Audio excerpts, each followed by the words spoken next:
Welcome back to another GTN Coaches Corner. We've got tons of questions coming in at the moment and some fabulous ones. So do keep them coming in using the hashtag GTN Coaches Corner. Drop them in the comment section below this video or below any other video. And just treat us like your own personal coach. Yeah, like Mark says, a lot coming in at the moment. I guess it's new year, new resolutions, new goals. So let's crack on and answer some of these questions. Starting with Daniel Gibson, and he says, hashtag GTN Coaches Corner.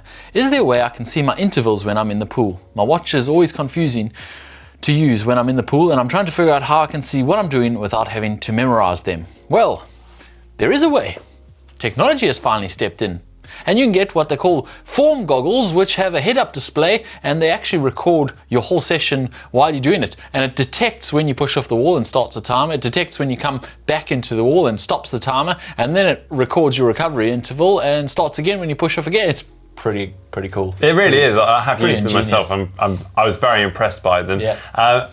But aside from those, we also can use smartwatches, which you can load sessions into, and it actually kind of buzzes and gives you those prompts as and when those intervals are ending, starting, the recovery, etc., etc. So it's all, I mean, it is all out there within the technology. Yeah, but we assume you're asking because you don't want to spend 100, 200 quid on these fancy new technologies, and you just want a simple solution. The best solution, I hate to say it, is having a coach standing on the pool deck recording your times. Obviously, that's maybe not the most practical for everyone, but if you can join a swim squad and you can have a coach there shouting out your times, that is ideal. If you don't have that, the solution is what swimmers do. So, what do swimmers do? To be honest, mostly memorize it. Yeah, though there are some other hacks out there, and we've featured these in videos before. You can write your session on a piece of paper, dampen that piece of paper and stick it on the front of a swim block, on a bottle, on a kickboard, and it's there for you to refer to. You can also use a whiteboard if there is one on the side of the pool. Or your own little whiteboard, Mark. You get those A4 ones, have a little pen there if you absolutely need to write down what you've done for every interval. You can do a session or a set and just remember those 6 or 7 or 8 reps and then write them down afterwards before you carry on the rest of the session if you absolutely need to. Like I say, what most swimmers will do is they'll have the set in their head and they'll have a specific leaving time, and then they'll come in, if say they're leaving on 130s for 100, they'll come in on 120, 120, 119, 118, 120, and they basically just have to remember that they were 10, 11 or 12 seconds before their next leaving time every time, and they will just remember it. And then if they absolutely OCD, they'll write it down in their training diary afterwards. To be honest, I'm surprised there's not more mathematicians that come out of swimming, given all the calculations you have to do. The amount of times I've been swimming along and focusing so much on the turnaround time that I need to go on that I've forgotten how many lengths I've done because you're focusing so much on the math. How good is your 25 times table? Pretty good. Terrible. No, it is terrible. Now to Super Ted UK 420. Hi GTN. I am fat, like 3 years of intensive drinking and takeaway. I used to love riding my bike and watching your vids. You have inspired me to do triathlon. I have tried running, but I have way too much timber on me and it really hurts my knees. Can you please let me know how best I should start? Should I focus on a triathlon for now, or should I just focus on becoming a healthy weight first? Well, Super Ted, a little hard on yourself there. I don't think you can say fat, maybe larger or a little overweight. Fat's very harsh, man. Yeah.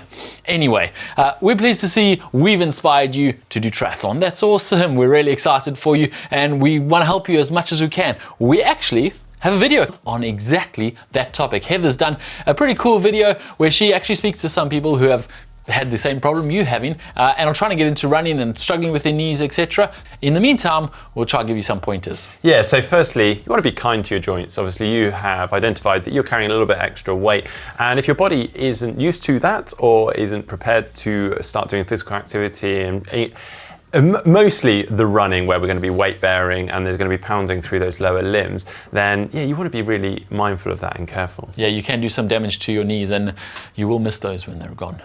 But this is where triathlon has the answers, because there are 2 non-weight bearing sports or less weight bearing sports that you can do in the meantime to get fit, and they will carry through later on. We'd suggest you start with a swimming program because that's completely non-weight bearing. Add in some biking, keep it minimal for a little while, but it is minimally weight bearing.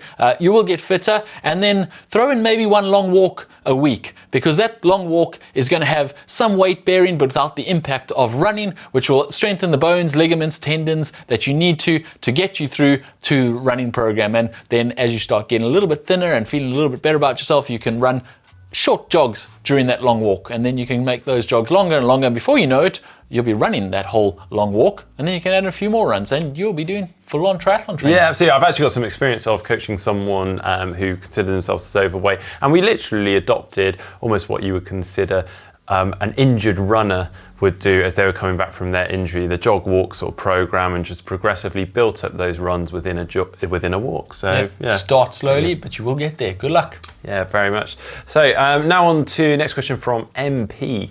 Is there a time limit on an Olympic distance triathlon?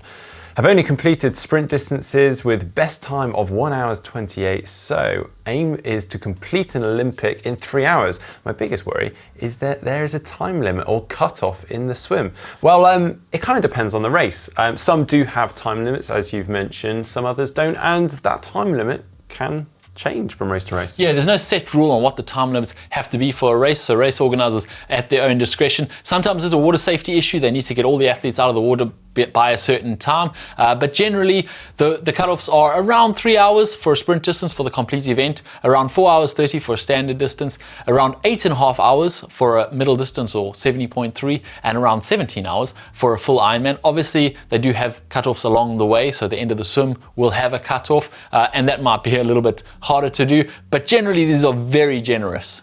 I mean, for most sprints or standards, the cutoff time will be around 4 minutes per 100 meters, which is 1 minute per length of the pool pace. But I guess that is the bit that most people are concerned about. They are concerned about it, but very few people actually hit that cutoff. I mean, you have to do very, very slow breaststroke to actually not make that cutoff.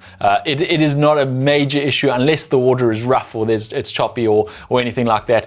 You'll probably be okay if you've done a fair amount of training. I think if you've done a 1 hour 28 sprint, you're going to be okay. Yeah, I mean, to just clarify, obviously the race organisers don't want to be mean and just stop you from racing. The cut-offs are there for safety more than anything. As James has alluded to, it might be that they need people out of the water for the next wave to start, or it might be the road closures and they've got a rolling road closure happening on the road. So yeah, it does seem really mean, and it seems quite scary as you're entering an event that people are going to cut you off the course. Of course they don't want to, but it's there for safety. The times are very generous, and I don't think you're going to have a problem with it if you've done the training. So don't worry about cut-off times. Just get out there and attack that standard distance triathlon. Yeah. Good stuff.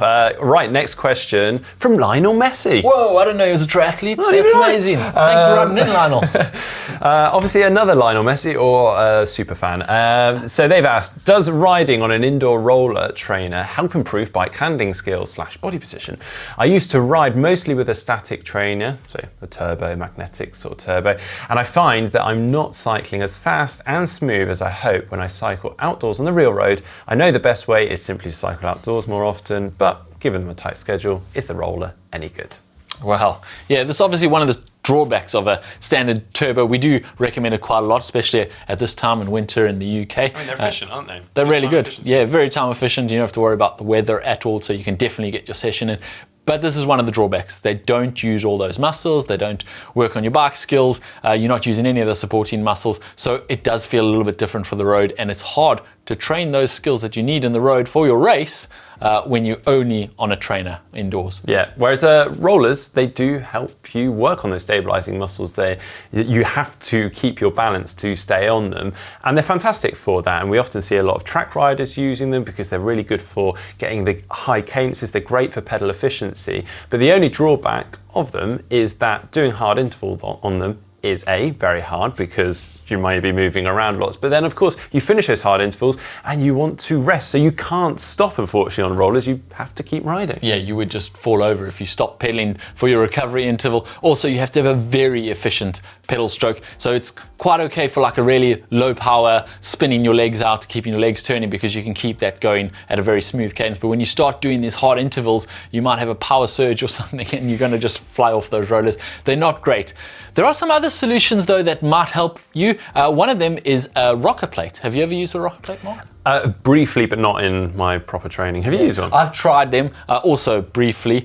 They do make a big difference to the activation and the muscles that you recruit when you're pedaling, because your whole bike can move. Basically what a rocker plate is a big board that you mount your stationary trainer or turbo onto, and the whole board can move. Some of them just rock left and right, some of them will go in full three planes, and you can move forwards and backwards and left and right and really feel like you're on the road. It does activate a few more muscles than you No, you used can to. imagine if you're getting up out the saddle, obviously when you're on a static trainer, it feels a bit odd because you're not really using your body to step into the pedals, are you? They come in various guises. Some of them are really technical and high end, and some of them are just basically a plate on some skateboard trucks turned I've seen upside people down. actually make them themselves. Yeah, I've seen quite a few people try and make them themselves. The use of them is a little bit dubious, to be honest. It still doesn't simulate out on the road, and that is your best bet. We would still suggest that you do almost all your training on the turbo if you have to for time efficiency, and then make sure you get out there and do some twisty turny roads when you can. Yeah, the other option is, if you do have the option, is getting off-road as well. That's fantastic for bike handling, obviously. That doesn't need to be crazy mountain biking. You can just get onto the gravel, and even just going through some mud, just that experience of the handling going through that is really good. Going back to just using the turbo trainer, I guess a classic example is Lionel Sanders, who used to do predominantly all his training indoors and then found that he just wasn't riding as well outdoors. And I think a lot of that actually comes down to awareness and being relaxed when you're out on the road, because the more that you ride on the road, particularly in the TT bars, you're just aware of the surroundings and just more comfortable and relaxed in that position. Yeah. And I think you can can hear lose everyone that. screaming at you when you say get on the mountain bike for your little time efficient, because everyone's just thinking, but when am I going to find time to wash my bike if you're going to send me on the mud? That's true. Yeah, it is difficult. We do understand, but yeah, you can make it work, and I would definitely suggest you try and find a little time to get out there on the real road before your race day. Yeah. Mix it up. Balance is the key. Well, thanks ever so much for all the questions. They're fantastic. Please keep them coming in. Use the hashtag GTN Coaches Corner. As I said at the start of the video, drop and below this video or any other video for that matter. As always, give it a thumbs up, give it a like, and don't forget to subscribe.